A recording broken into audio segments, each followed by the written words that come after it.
Do I look defined?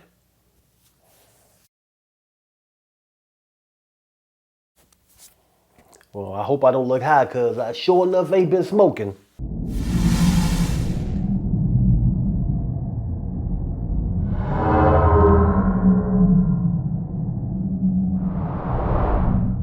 Hey guys, how y'all doing out there? It's time for another tutorial from Pinnacle Studio Pro.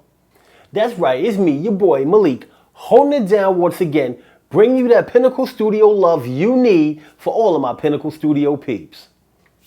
Today I'm going to show you how to get that HD video love you've been looking for. Now, if you appreciate the content that I'm bringing to you, make sure you leave me a thumbs up. Leave me a comment if you need some help with something, or just to say hi to your boy, say what's up and what's going on. And of course, please share this video on all the social media out there so that other Pinnacle Studio users know where to go get great content and know where to go get help from for using Pinnacle Studio. Alright, let's jump off into Pinnacle Studio 18 and get things started. Alright, my Pinnacle Studio peeps, here we are in Pinnacle Studio 18 Ultimate, and I'm about to show you how to get down on some HD love. Alright, time to get our export in high definition. High definition. Alright, that's coming to iTunes real soon, so keep your eye out for that, alright? Not. Alright, let's get into this, alright? First thing you got to remember is when you are setting up your project, you got to set up your timeline to be high def, HD. So in order to do that, you need to go to Setup, Control Panel, and then you have to go to Project Settings. Now this is where you set up your defaults for every time you open up a new project. So when you go to the video standard, you click on that, you have a bunch of different options on here to choose from. Now, you want to go ahead and choose something that's 1920 by 1080 if you want full high definition. You could also choose 1280 by 720, but make sure that you are choosing something that is matching the file that you record on a regular basis that you want to bring in to Pinnacle Studio. So if most of your files are done at 1280 by 720, then you want your default for open up new projects to be 1280 by 720. If most of your recordings are done in 1920 by 1080, then you want your default to be 1920 by 1080. Also, you got to keep your frame rate in mind. You either will choose between 24p, 25p, 30p, 50i, 60i, and so on, based on how you regularly record your footage. So if I regularly record my footage at 1920 by 1080 at 24 frames per second, then I'm going to select 1920 by 1080 24p. All right. Now, one other thing that you have to be aware of is how you're going to have your file set up for the region that you live in. So what you want to do as well is go to Export and Preview. And you want to make sure that your external preview standard is set up correctly. This means that other devices that you watch your finished video on, whether it's a DVD player, a Blu-ray player, or whatever, it has to be set up for the region that you live in. So most of Europe is PAL, and most of North America is NTSC. If you're not sure what region you're in, you can just Google that and figure it out and select the correct external preview standard for the region that you live in. I'm in North America, so I'm pressing NTSC.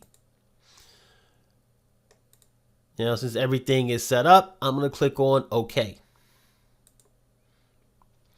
So my defaults are set up correctly. Now, let's say I recorded something at 30p instead of 24p. Well, when I open that new project, I have it to default to 24p.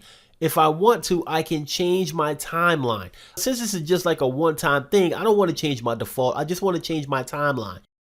I can go over to this little cogs here and click on the timeline settings cog. And now I have the option to change my frame rate to 30p. or 50p or whatever I want to change it to. Right? I can also change my resolution, whether I'm 2D or 3D, whether it's widescreen, standard, what have you. All right, so now that I got everything set up to match my files that I'm bringing in, my project is finished. It's time for me to click the export button. So I click on export. And now I choose to create files. I don't do disk. I don't do to the cloud very often. I definitely don't do device. You might do something differently. Now, as far as the settings, if I want to export something in 24p, I have to choose Transport Stream MTS.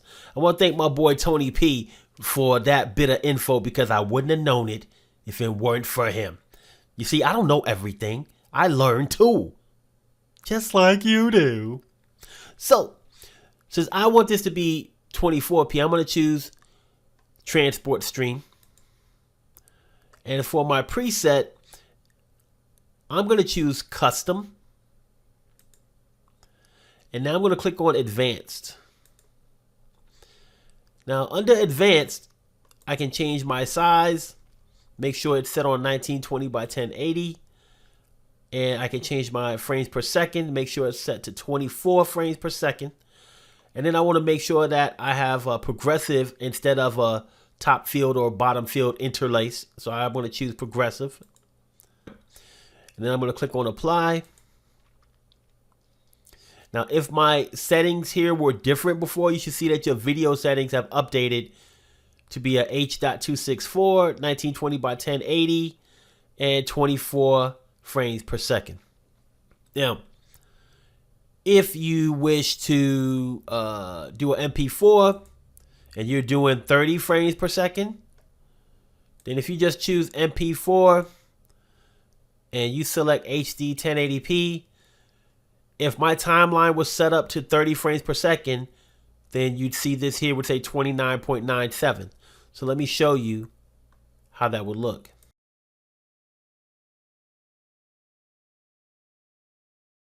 And now you see that in the preset details, the video is now says 29.97 frames per second.